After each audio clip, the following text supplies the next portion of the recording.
Hey, what's up, everybody? How's it going there? All right, in my live feeds last week, guys asked me some good questions and stuff, so I'll shoot on that today here. Also, Tuesday, D3, Sammy came on, and he answered a lot of questions with you guys. Um, yeah, a bunch of stuff there. But all right, the main questions was stories about me writing graffiti with Skid. That was asked. Yeah, everything was pretty much non-eventful. Like I've said, there was just one issue with hopping around up there where Saint TMR did that big Saint that was with the fluorescent colors. We were up there, and there was a cop up on the hill in the car, and he was shining his light and stuff. And I've explained that in my past episodes. Other than that, it was all pretty much easy peasy, no problems at all. He's pretty good. He knows what he's doing and stuff. You have that. Also on my Patreon, yeah, I do a lot of giveaways, or I've done a giveaway, and I'm continuing on. Last one was an RD sketch I did on like penny paper. My next ones are these things here. Next week coming up, I'm gonna give them away. You got this thing here. This is all one pack. There you got like that.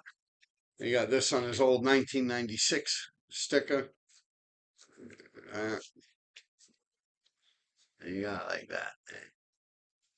That's one packet. And here's another packet. I'll give out two. See, it's this RD here. You got that RD there, like that. You got that one. You got a two-sided where it's just got a little label on the back there to hold it together. And you got this one here fell on the floor. Yeah, yeah, little packs. I put them on my Patreon. Whoever says, yeah, I like that, I want that or whatever, and I mail it out to them and stuff. So yeah, you got those things going on. What else? There's also a picture that's been surfacing around. Actually, this guy from Australia, kind of become a friend of mine throughout my YouTube and Instagram. He always sends me. He's actually the person that sent me the thing where it said NYC about Smith and Sain hitting that tunnel under the river there, the East River. And he's also sent me this picture of it's me and Cost, Cost KRT. We definitely, assume we were together doing that. Looks like we used the same exact can, something like that. Looks like we used black spray paint, probably semi-flat black Krylon. I used to like using that stuff. That shit came out nice. And we hit the insides of this train. Apparently, the people that are in that picture are, how is it worded? Bigwigs. They're big known graffiti writers in Australia. Now, the person that sent me this picture, showing it to me, being he knows I'm RD, he's like, oh shit, there's RD tags in it. Let me send this picture to RD. His thing is fear. He writes fear in Australia. His thing is, I was fear on Instagram and on YouTube. He is, I was fear. I don't know if you want me to shout him out or not, but there you have it. And in that picture, yeah, you could tell, like I've said, Klaus seems kind of, yeah, he was good, man. You look at that course tag, that shit is perfect on that. Mine, the D, it's either they put the poster up or that metal piece or something like that. Some of my tag is cut off on that. But there's another tag on the side here and over here. We each are up a few times in that photograph. I don't know the actual line. If I was to guess it, I don't think it's a six train because it's too heavily hit. I did hit sixes with course, and I do remember using flat black spray paint, semi-flat. Um, I would bet more on it being like a double R or something like that. Yeah, it's probably a double R. We've probably caught that. Hell, either under the winter lamps under the Broadway, 49th Street, 57. That's where I actually originally met Cost there. It was either with Realm or Relic or something like that. But I don't think we did it that night. So it was probably done under Central Park, those tags. Ah, nah, that was done in Astoria. I remember going to Astoria also with Cost in the daytime. Jumping around in Astoria layup with Cost about 10:30 in the morning, 11 o'clock in the morning. Yes, that was Astoria layup, definitely. That was the double R's. Yeah, I remember now, man. Yeah, I used to hit the double R's with him in Astoria layup too. We'd hop around in there. Yeah, that used to be good. You could get five, six. That shit was like equal to the sixes up in the Bronx. You get fucking 10 cents, 100 cars almost, 60 cars, 70 cars. 80 cars around that area if you planned it, right? I'd normally go in there and pluck off about 30, 40 cars to get the fuck out, three or four sets. I'd go from one station to the other there. I have done the whole place from the beginning all the way to the end, but not in daytime. I've done it at nighttime. I've rocked that shit from fucking all the way up to fucking Ditmars, man. Insane. A few times I've done that. Yeah, it takes about two cans of marsh, two full cans of marsh, and you can hit that whole fucking spot. You get a lot. You get about 60, 70 cars, 80 cars in it. But yeah, that's where that was. And like I said, you look at that cost tag, man. That was early on, man. Like he had that shit. Like you could see his style. It's much more advanced than mine. I'm like, yeah, his shit was like, yeah, and he could do it perfectly. That's one thing I'll tell you about Cost, man. He could do them tags, but yo, like in the crunch of a dime, you gotta realize so much something, like going here, going there, like, yeah, but he could do Costs perfect like that. Like even like it's just fuck. Yeah, he was a little slower than me doing tags. He had more letters in his tags, and he cared more about how it appeared. But yeah, he was caught. Like he was doing real nice, fucking fast too, man. Real nice, perfect letters, man. Like as you could see in that thing, real fast too, and done. It would be like this, see, and done. Me, done. So yeah, yeah, it was four letters in his tag and then two letters in mine. So yeah, he was probably like slower than me by two letters. Yeah, that would be the best way. So it would do it the same. Boom. It was very fast, very efficient, and very perfect, like always. If you look at that shit, perfect. That cost tag going down. Yeah, he's a good writer, man. Definitely a good writer. I know it cost a lot back in the days, man. Yeah, definitely for a few years straight, man. We were hitting shit. Yeah, that was right after me going with Ripe. I was teaming up with Ripe and OA, and OA was Nash, Smalls, Sayer. Man, there was a couple more of us. I can't think of. Yeah, there was about five or six of us that were going. And then right after I stopped going with them, I started hanging out with Cost and Doc, KRT. I started going with them more. And I don't know what happened. It's not like there was problems or anything. I just kind of moved on. Like I said, I originally started up at the Sixes up in the Bronx, hitting those trains. Like even though I was a Manhattan kid, a lot of the shit I was doing, the twos and fives up there, Morris Park and shit like that. D's up there, also 205th and all them little stations underground, the winter there, from like Yankee Stadium all the way up to 205th. And the D yard also, I would jump in. Uh, Yeah, a lot of my action was up in the Bronx. And until I bumped into those guys in Queens, like I said, now it was like 86, 1986, I bumped into them. Yeah, according to me and PK, we sat on this podcast, and it was about 86. Yeah, it was definitely like 1986 when I met those guys from Queens. It was originally PK. Then later on, I met Bice and Sear, and, well, KK, Ken, Rost. First, I met him early on. All them dudes from Queens. So chilling, fucking Astoria later. And then I started branching off with Nash, OA, and them hitting other crazy shit like Ballsy, uh, Utica, fucking what was that other shit? Linden Boulevard, all types of fucking places where I was going with that dude, man. I was hitting all types of train lines I didn't even know existed. Like I would just go uptown and get me a little bag of weed or something. I was just into the six train, criminals that wrote graffiti. I didn't really care about all those other crazy lines, but yeah, definitely. And yeah, I slowed down with those guys and I started hanging out more with Cost and Doc KRT. Started bombing with them pretty much as a level where you could say we were partnered up. We were a team. Yeah, you could say that about us. We definitely went maybe a year and a half, 2 years straight, on and off. Yeah, did a lot of fill-ins, a lot of insides with him. I did a lot of graffiti with Cost. I did a lot with him. He's hung out with us a lot. Like I said, he knew people in my neighborhood. He'd be hanging out in the park when I'm walking in there. Hey, what's up, dude? Yeah. So yeah, you have that. What else was there? All right, a lot of you guys are also asking me about like the Manhattan and how the shit is right now with all this crazy stuff in the media. For instance, nearly guy that was choked out by the Marine, and the girl with the city bike thing also. Um, I don't know. Who am I to comment on that shit, man? I tell you guys how I was, man. I feel I have no dog in that fight. I have no right to comment on that situation. Um, yeah, it is what it is, man. I've explained it's hard. Sometimes I get home from work and I'll actually have spit on me. Like at first I thought it was like bird shit or something. I'm like, yeah. And it happened like more than once. Well, someone threw piss on me in August, literally. Yeah, like a big gulp cup, a 7-Eleven cup, an Uber driver. Yeah, threw it right on me as it was turning. I was on my bike, waiting for the light. And the traffic cop say good morning to her all the time. And she's always says good morning to me. And I go, she waved me through as I was going. The car, technically he was supposed to go, but she let me go because we say good morning to each other all the time. And he was kind of like, yo, fuck that shit. He went, swerved in front of me, right to go under the Midtown, the Queens Midtown Tunnel.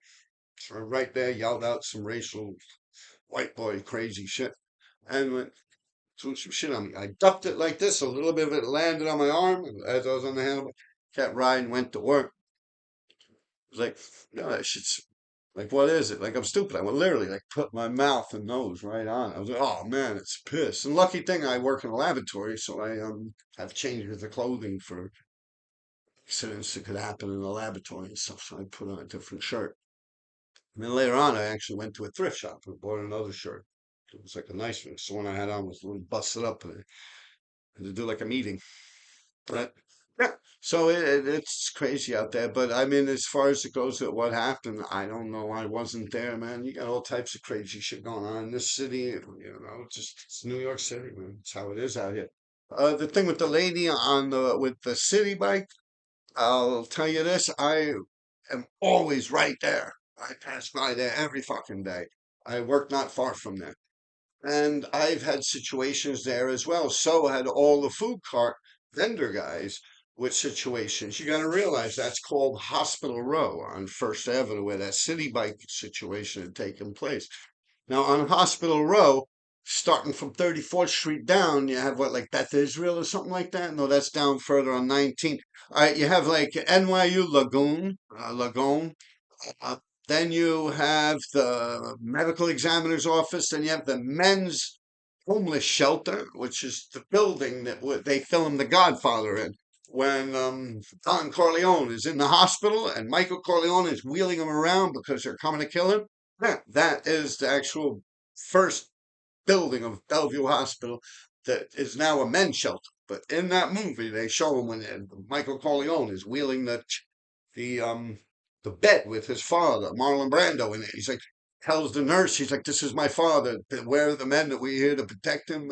They're coming to kill him. You gotta help me." Remember, and he goes downstairs and he tells the guy, the meat guy, something to fix up your coat like this. Smoke a cigarette outside and look tough. Right, that's right there. That's actually the homeless shelter for men. Then down from that, you have Bellevue Hospital, which used to be a big psych ward. Now you don't, I don't believe they're holding psychiatric patients. What I've noticed is a lot of psychiatric patients are drawn towards that Bellevue building. And whether they used to be housed there or something, they seem to have it in their memory and they kind of lurk and hang out around there. They have hospital bands on them. Robert Bryan Dyer, no bullshit, have actually seen the New York City Department of Hospitals, the guards there, take people out of the waiting, walk them across the street, put them on a bench, and then walk back to the place. And the people would get back up and walk back into the hospital. Well, you have that with Bellevue. Then you also have the ECS, Administrative Child Services, where they take your children from you if you're neglectful and taking care of them. Or even if there's a case that's open towards you for neglect, they'll hold your kids just to be on the safe side.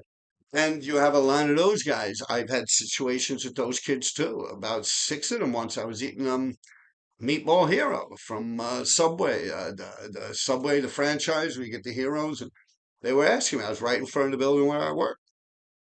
I said, "Oh, we're hungry to start."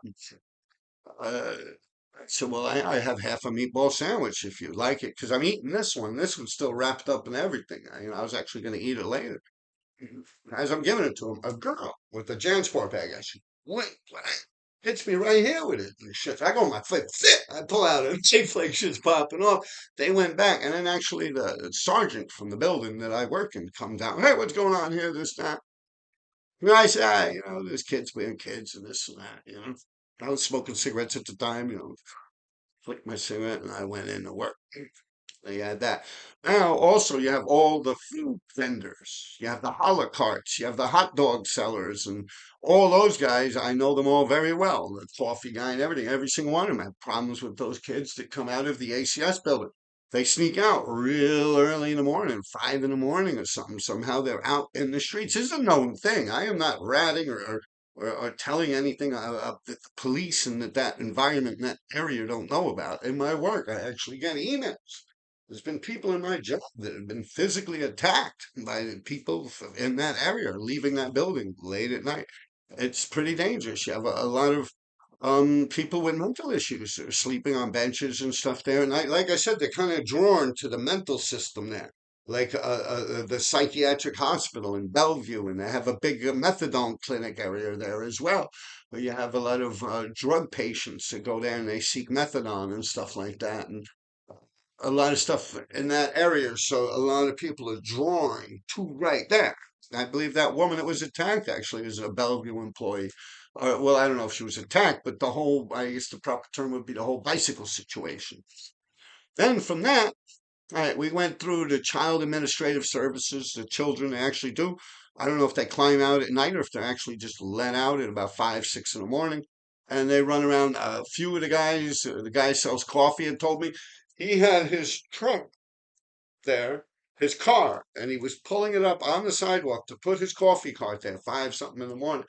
And they somehow, some kids, he said he saw them going by and they took the keys out of his fucking car. Now he couldn't pull his car off the sidewalk, go down, or anything like that. He had to call people to come, and it was a whole nightmare. Like his car, he had no keys to his car. And me, like I said, I have nothing bad to say about this because I would be that stupid kid that would take those keys. Yeah, when I was a teenager, that is exactly the type of stupid shit I used to do.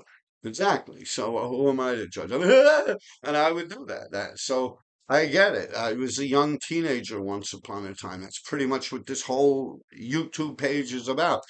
I was through the system. I've had issues with ACS, child services, even as I was a parent with my son. But I kind of knew the whole ins and outs of it being a child that grew up throughout, like before that ACX shit even existed. I was in juvenile centers, group homes, the DFY facility, all the whole fucking thing you could think of, I've been through.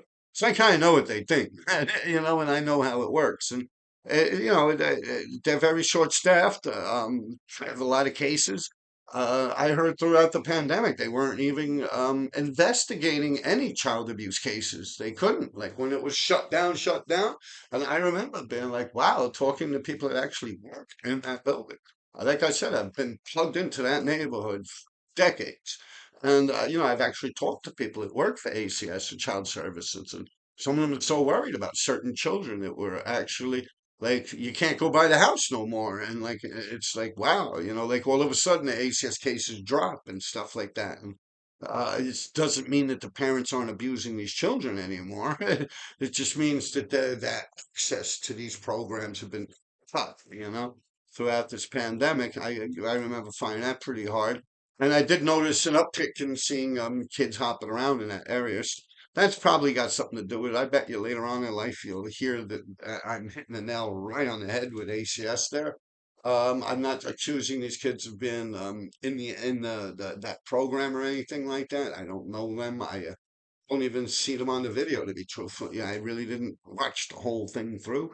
Um, because once again, I was a teenager once, and that would probably be some shit I would do. However, we would never ever fuck with a woman or a pregnant woman for that sense. If it is them messing around and just having fun, it's fucked up to do that to a woman that's pregnant with a child. Obviously, knowingly pregnant is kind of sad. definitely fucked up. Um, Putting a woman through stress like that and aggravating her. I mean, you're supposed to hold doors for people like that and do nothing but try to help them. They're in a situation where they're bringing life into this world, and that kind of holds any priority. And even if that is your bike, the woman's pregnant, just make sure the shit is redocked and go right to the next one. Why sit there arguing with a pregnant woman? It does not make you look good. It definitely don't make you look manly. It definitely does not make you look like you're on the track to becoming a high calibered man on this earth. That is what I can say about that. You don't fuck with women. You don't fuck with children. You don't fuck with pregnant women. On top of all that, yeah. Um, Whatever it is, it is. It's probably just kids horsing around, and it's went a little too far once the cameras came out and it winded up on the internet. Even the lady, from what I have seen, in her statement that like she's not even involving the kids and this and that. That she holds no regret towards them. She's upset at the way the media blew it up to what it is, calling her all types of names and stuff. She has no remorse towards those children. Well, it's a liberal city, and even her words like fetus instead of I'm pregnant with a baby.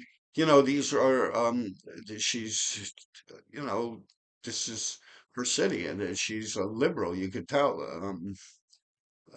I don't know how else to put it. I guess it'll sort itself out in the courts. However, yes, there are situations in that neighborhood that I witness on a regular myself.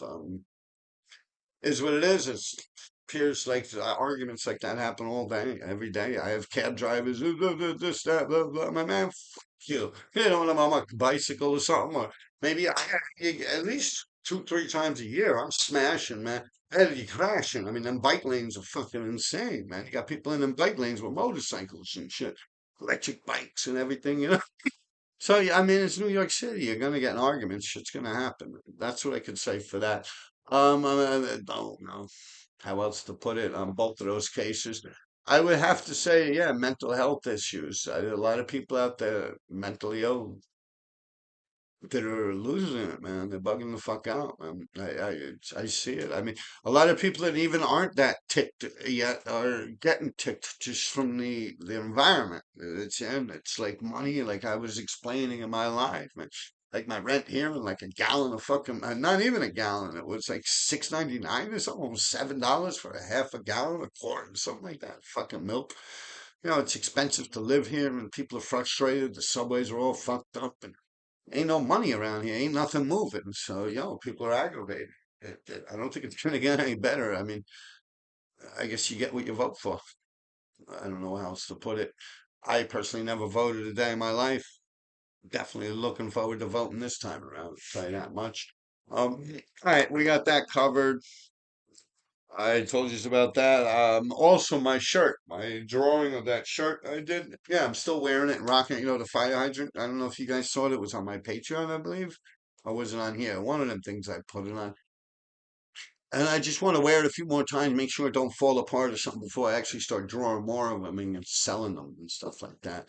All right, what do I gotta do now? I'm gonna post a picture of the cost tag, and like I said, this guy, I was Fear from Australia. He sent me the picture, and he had told me that the people in that picture are apparently graffiti writers from Australia that are very well known graffiti writers, uh, known for writing graffiti. They did their thing, so to say. They're no joke or whatever.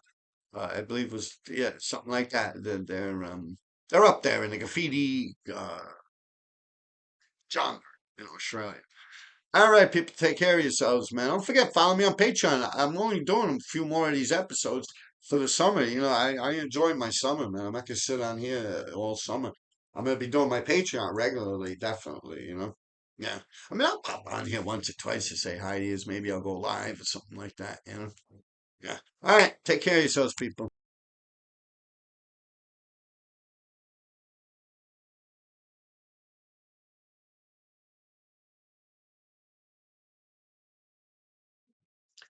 I realized I also forgot at Hospital Row after Bellevue, you have the New York NYU dentist school where they have students who learn how to do dental work.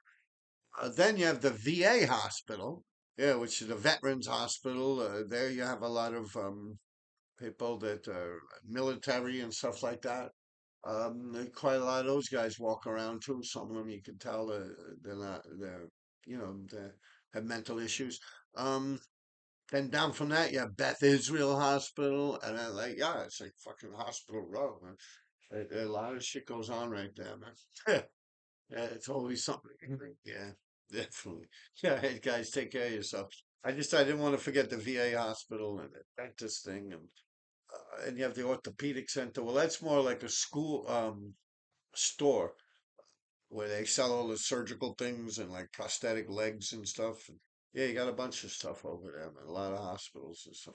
And you have the Asher Levy Recreational Center with the pool down there. That's from like 20. So the whole stretch is, well, actually, it's from like 16th up to like 33rd Street. Like a bunch of hospitals and stuff like that. All right, guys, take care, man.